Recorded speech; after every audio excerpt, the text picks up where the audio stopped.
చేయండి. మీకేం అవకాశం ఉంటే మీరేదో లాగాలనుకుంటే.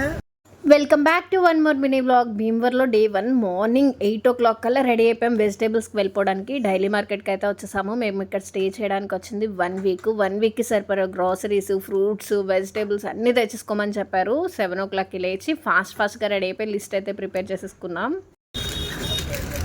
ఎల్లవైన ఒకే మాట్లాడతాడు. ఉండటానికి ఇల్లు, కట్టుకుంటా బట్ట, తింటానికి తిండి ఉంటే చాలు అంటాడని లాగని సరిపోతుంది. నాకు అదే కావాలా. నిజంగానే బెల్లమంకులు చెప్పినట్లు మనిషికి ఇంకేం కావాలి? తినడానికి తిండి, ఉండడానికి ఇల్లు, కట్టుకోవడానికి బట్ట, అంతే కదా. దానికోసమే ప్రతి మనిషి కష్టపడేది. భీమవరం అంటేనే రిచెస్ట్ ఏరియా అని ఎందుకంటారో చూడండి. చేసే ప్రతి పని ప్రాపర్గా చేస్తారు. ప్రతి వెజిటేబుల్ షాప్లోనూ వెజిటేబుల్స్ ఎంత నీట్గా ఆర్గనైజ్ చేస్తారు. కష్టపడతారు, కష్టానికి తగ్గ ప్రతిఫలం ఆశిస్తారు. కష్టపడి సంపాదించిన దాన్ని విచ్చలవిడిగా ఖర్చు పెట్టే జనమే భీమవరం వాళ్ళు. Thanks for watching. Please do subscribe.